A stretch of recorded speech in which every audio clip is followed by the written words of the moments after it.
Hi everyone, welcome to Parnis TechVerse. In this video, we'll be discussing about basics of Python, like how to declare variables, all the basic data types in Python. So in order to execute your code, you can use any of the platforms like Visual Studio, Google Colab, or your Anaconda. I will be using Jupyter Notebook. If you want to install Jupyter Notebook without installing the Anaconda, you can open your command prompt as administrator and use this command pip install Jupyter Space Notebook. That will install your Jupyter Notebook file, and in order to open it, you can use this command Jupyter Space Notebook. So this is the home page of the Jupyter Notebook. You can click on new and Python file, and this is my notebook where I can execute the code. Okay, so first we'll be discussing about variable declaration in Python. So variables in Python, variables is like a container that holds the data. Okay, you can store numbers, text, or even more complex data types in a variable. It's just like naming a box and putting something inside the box. Okay, now we'll be discussing about how to declare a variable in Python. So in declaring variable in Python is super simple. You don't need to mention the type like you do in some other programming languages. You will just write the variable name and use an equal to sign, which is assignment operator, and the value. This is how you declare a variable. Okay, so now here A is storing a variable 10, which is a number. And now I'm using another variable, which is name, and I'm storing a name Python. Okay. So the name variable is storing a string data type. And I can also store a decimal value. D is equals to 10.9. Okay. So D is a variable name which is holding decimal number. Now we'll discuss about rules for naming the variables. Okay. So the basic rules will be, we will start a variable name with a letter or an underscore. Okay, and the variable name can contain letters, numbers, and underscores. We can use numbers in the variable name, but we will not be starting the variable name with a number. Okay, and the variable names are case sensitive. That means if I am using a variable name age and age with capital A, both these variables are different. Why? Because variables in Python are case sensitive, and we will be avoiding Python keywords for declaring as variables like for, if, class, and all this. Okay, so these are the rules for naming variables. Now we will be discussing about two functions in Python, which are type of and id of function. Okay, so the type of function will retrieve the type of a variable name, and id of function will retrieve the memory location of that variable. Okay, so now let's look at the type of A. Print of type of A. This will fetch out the type of A int and it is printing it. Okay, so my type of A is integer. And if I want to print the type of B, sorry, print the type of D, that is float. Okay, D is a decimal number, a float point number, and that is printing float. Now if I want to print the type of name, that is string. Okay, now let's check how id function is working. Id of A, this will fetch out the memory location where the value of A is getting stored. So it is getting stored at this particular memory location. Now I'll show you a property which is called object entering. First let's look at it. A is equals to 10. I am declaring a variable name A and assigning a value 10 to it. Now I am declaring another variable B as 10. Now I want to print the memory location of both these values A and B. Okay. So both the memory locations are same, 7040 and 7040. This is what object entering property is. So this is a property in Python which will not create two different objects for the variables having the same value. Here A and B both are having the same value 10. So Python will not create two different objects for these variables having the same value. Instead, both these variables will refer to the same memory location. Okay. So this is a property called object entering. Okay. Now let's look at the basic data types in Python. Okay, first let's look at the integer data type and float data type. Okay, both the integer data type and float data type are immutable. Okay, immutable in the sense not changeable. Mutable in the sense changeable.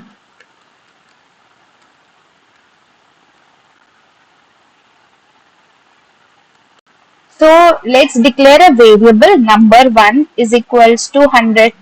Now I am printing this memory location of this num1 variable, and that is 9920. Okay, immutable means not changeable. That means I told you that integers are not changeable. Now I can change my value of num1 as 105. Yes. Yes, it is changeable. It is working. I am not provided with any error when I am writing this code.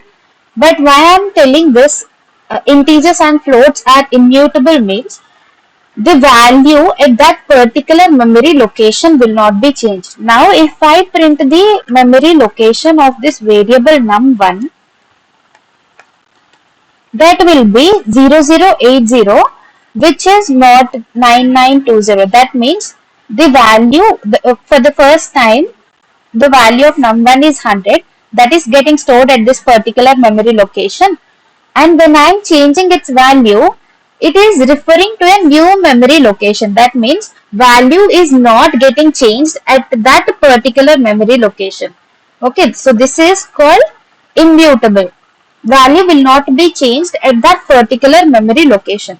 That is what immutable means. Okay, and the same happens with the float as well.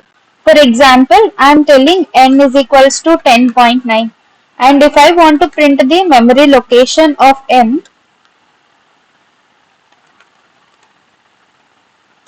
okay, that is fetching out 8640. Now I want to change the value 10.87, and now I want to print the memory location of this variable n again. So that is different. So that is why integer and float both are immutable. The value of that particular variable at that particular memory location can't be changed. Okay. And the next data type is your string data type. Okay, strings are also immutable. That means once defined, the value will not be changed at that particular memory location. Okay.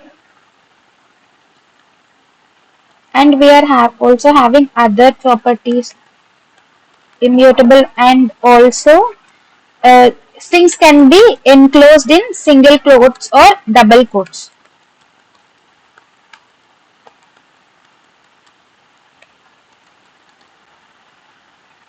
Okay, so I am declaring a variable s as Python,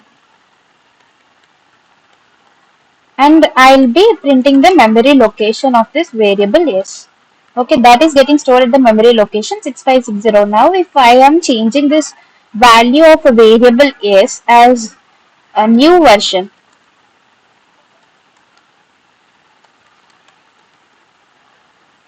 and if I want to print the memory location of this variable s, that is changing 7312. It's now referring to a new memory location. So that is why string data type is also immutable, and strings can be enclosed in single quotes or double quotes. Now there will be a question, why single quotes usage if we want a string in which the string itself is enclosed in a quote. For example, if I want to print this string where Python is in single quotes, is easy. Okay, that is printing Python is easy, where Python is enclosed in single quotes. So here comes the usage of both single quotes and double quotes. Okay. Now we'll be discussing about another data type, which is list. So list is anything which is enclosed in in square brackets. Okay, anything which is enclosed in square brackets, and it can hold any data type, stores different data types of multiple data, different elements of multiple data.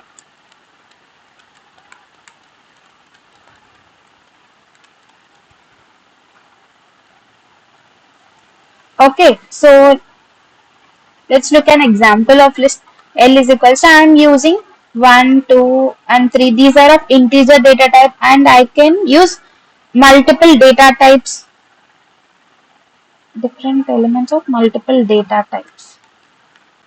Okay, and I can also use Python here, and I can also include some decimal point number. Okay, so list can store different elements with multiple data types. Okay, this is my list.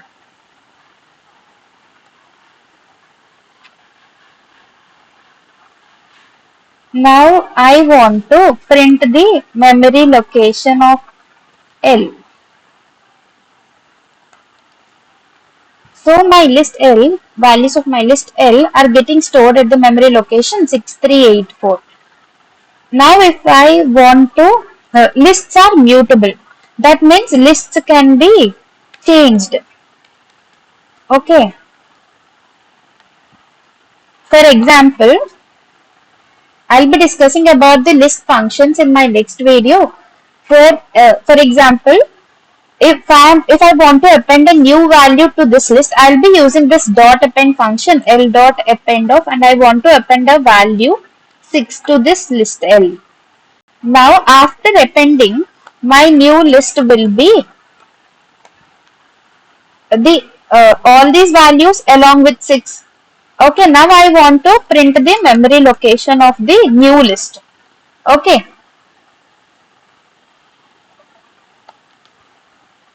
Okay, in the beginning, my list L without the value 6 is getting stored at the memory location 5280, and now I am changing my list. That means uh, it is mutable. That means it can be changed. I am changing my list. That means I am appending a value 6 to my old list. Okay, now my new list is the value 6 is also there in the list. Now if I am fetching out the memory location of my new list, it is same as earlier 5280. That means values at that particular memory location can be changed. So we are calling lists as mutable. Okay. And the next data type is tuple. Tuples are enclosed in parentheses. They are enclosed in parentheses, and it can also hold any data type. It can also hold different elements of multiple data types, but tuples are immutable. Okay, we'll look an example on how to declare tuples. I'm using a variable name t to declare a tuple, and I'm using this parenthesis, and I can store any data type. Same like list, but this is immutable. That means once declared, it cannot be changed. Okay, now I want to print this tuple t. Okay, now let's try changing this tuple. Okay, t dot append of 3.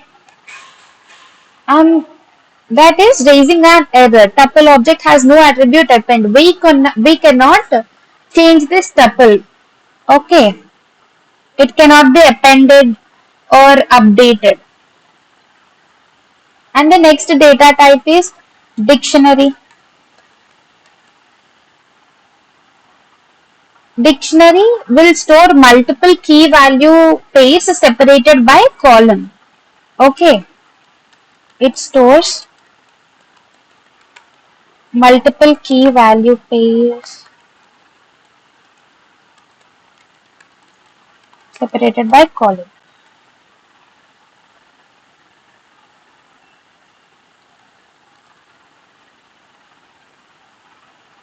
we'll look at an example on how to declare dictionary now.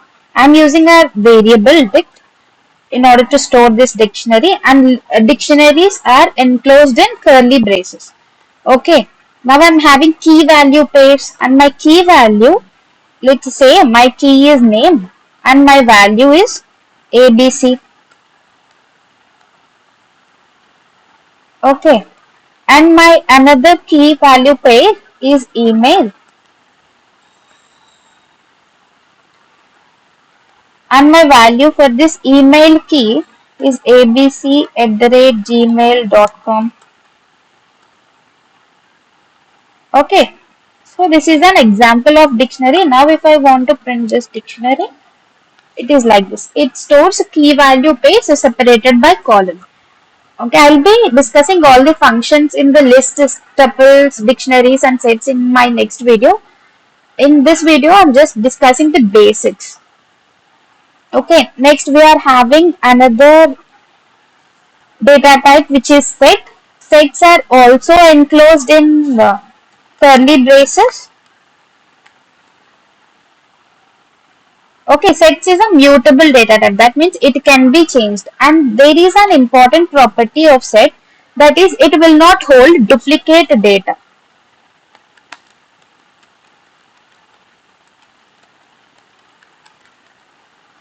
Now we'll be looking at the example of set. Okay, so let's say S is equals to 1, 2, 3, another string. Okay, it can also hold multiple elements of different data types. Okay, now if I want to print S, it is same. Let's look at this example where we are having 1, 2, 2 and another 5. Now if I want to print my set S, it is printing me 1, 2, Python. It is removing all the duplicate values, and it will not hold the duplicate data. Okay, this is all about set. And coming to Boolean data type, it will hold only true or false. Okay, so let's say B is equals to true and C is equals to false. And if I want to print the type of B, okay, that is Boolean class. Now there is another data type which is complex. 1 minute.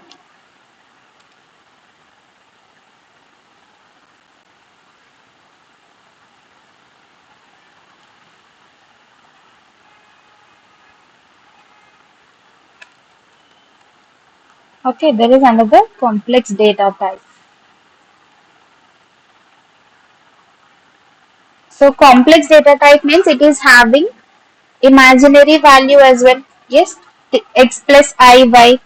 So 3 plus 4j. This is a c is equals to 3 plus 4j. This is an example of a complex number. So if I want to print the type of c, that is giving me complex. Okay. So these are all the basic data types in Python.